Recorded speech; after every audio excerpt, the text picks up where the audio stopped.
At one point earlier in the season, it looked like the Chicago Bears, by way of their trade with the Carolina Panthers and by virtue of their own record, had the chance to get the number 1 and number 2 overall picks. That dream is gone because they've won some games here of late, 3 of their last 4, and they very much could have beaten the Lions the first time they played, beat them the second time, and were a Hail Mary, Darnell Mooney laying on the ground catch away from beating the Cleveland Browns, which has some folks in Chicagoland getting some ideas about the future of this team. Lorin Cox, we'll see if he's one of them, our host of Locked On Bears. And Lorin, this winning streak, if you want to call it that, has the Bears on the fringes of playoff contention, 6-9, pushing up against my Bears under win total bet, which I'm not thrilled about. Could come down to week 18. But how much do you think this late season surge affects the way that they view the future of this team? It's tough because you don't want to put too much stock in the final 5 or 6 games of this season compared to the longer track record for some of the bigger decisions they have to make.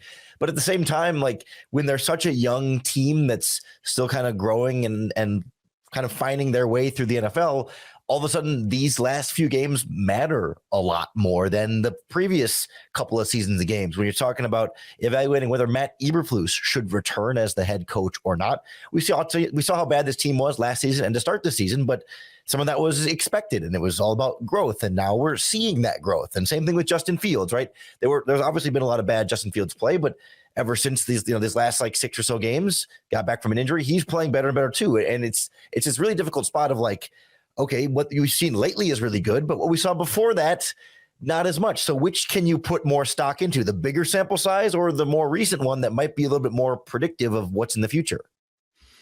But let's answer this question here, Lorin, because the Bears are going to have to answer this question about the future of Justin Fields. And now they're winning some of these games.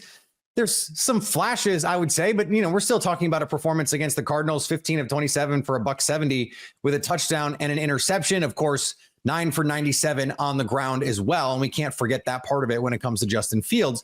And so that leaves them asking this question, this fundamental question: is it better to have Caleb Williams and whatever you can get for Justin Fields, or Justin Fields and whatever you can get for Caleb Williams and or Marvin Harrison or whatever that is? And so how do you make that calibration right now if you're Chicago?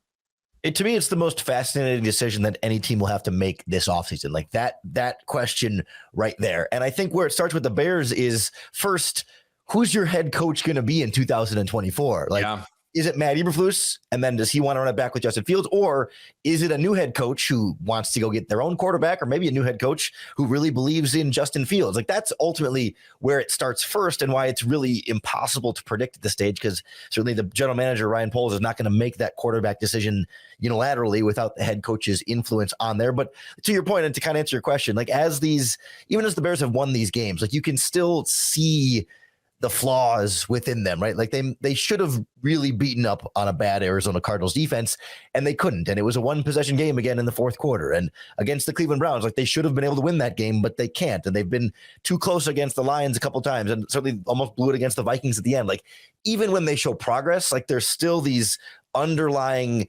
weaknesses, Achilles heels, continuing issues that were there when they were really bad and are still there even as they're getting better. And it's like they haven't quite gotten all the way over the hump, where it's like you can still point to the things that coaching and maybe quarterbacking is negatively contributing, and it's not just purely positive and blame the other one. They're kind of both doing some good things, but also both causing some of the problems. And so does that leave you cleaning house, or do you feel like, if we changed one, the other would be fixed?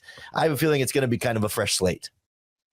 Okay, Ryan Poles comes to you and says, Lorin, if I gave you a magic wand right here to make this decision, what decision are you, Lorin Cox, host of Locked On Bears, making? It's hard, but to me, I'm hiring a new head coach, and I'm letting that new head coach make their ultimate decision. But if I'm sort of in making the decision for them, like to me, it's a rookie quarterback, and it's moving on from Justin Fields, and it's getting the rookie quarterback that your head coach really thinks. I can't sit here today and really say clearly, like it's gotta be Caleb Williams per se. Can I throw a little bit of a wild card situation at you? Sure. The way that this defense looks since October has been really, really good. And they have, because they've invested in trying to make Justin Fields work. They've been trying to make fetch happen with Justin Fields. They go get DJ Moore. They invest in the offensive line. This running game is so good and has been so good. Isn't this a situation where you could convince yourself this is tailor-made for a veteran? Like, come in and, hey, we could be a playoff team next year with a veteran quarterback and not try and play the long game with one of these rookies. If they didn't, let's just say they didn't have the first overall pick, if they were going to have the 8th pick, doesn't that seem like a way forward for them? I guess it depends on if you think you can find a veteran that's clearly head and shoulders better than Justin Fields for the money that you're going to have to invest. And I certainly think there's guys out there, people have thrown out like Justin Herbert. I don't think that's really a realistic trade option, but people like that name. And if that became available, absolutely. Like if it's a can't miss, if this was last offseason and Lamar Jackson was available again for maybe first round pick, sign me up. I would have done it last offseason personally. But to me, the veteran quarterback options right now don't jump out at me as like, oh man, there's your chance to get a bona fide, like surefire thing. Like to me, I'd rather take a chance on rookie if the other veteran quarterback is just going to have different question marks than Justin Fields. Stay up to date all year on the Chicago Bears by subscribing to Locked On Sports Today and Locked On Bears on your favorite podcast app and on YouTube.